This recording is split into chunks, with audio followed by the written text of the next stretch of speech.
Welcome, everybody, to this week's episode. We really appreciate you joining us. This podcast really shows us how we can all learn, live, and thrive off of each other.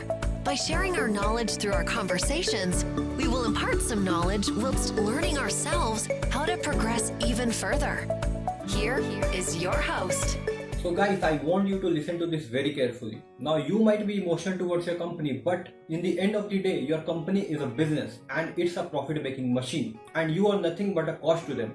I mean, there are a handful of companies that will actually think about you before actually laying you off or, giving a pay cut. And now if you look at the current economic condition, job loss and pay cuts are something that is quite common, and a lot of companies have actually started laying off their employees or actually cutting the salaries.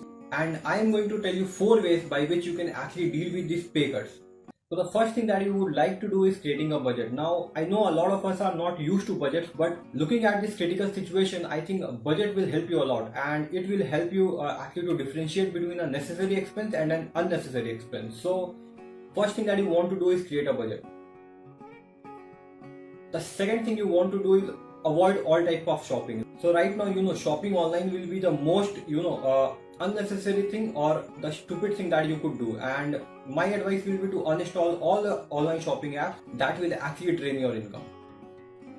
Now the third thing is the emergency fund, and I have talked about this in most of my videos and I already have a podcast on that. So if you want a detailed, view on the emergency fund, you could actually go to the podcast or the YouTube video and you could actually get the entire idea of how emergency fund works. But right now I would just say that emergency fund actually helps you maintain the same standard of living even in times like this. So what I want you to do is, whatever salary you are getting right now, use that to create an emergency fund. And so the third thing that you would like to do is, number one, if you already have an emergency fund, use it wisely. Or the second thing you could do is actually start creating an emergency fund, because don't know how the situation will fare out in the future, and if it goes worse, at least you will be prepared. The fourth thing that I want to mention is, don't touch your investments. I mean, a lot of us are really worried about how the market will behave, and most of us are actually getting short on our investments. And if you are somebody who's investing in stocks, or maybe you have a retirement plan, my advice will be, don't touch those investments, because in the future market will recover and you will get the benefit of all the investment that you have.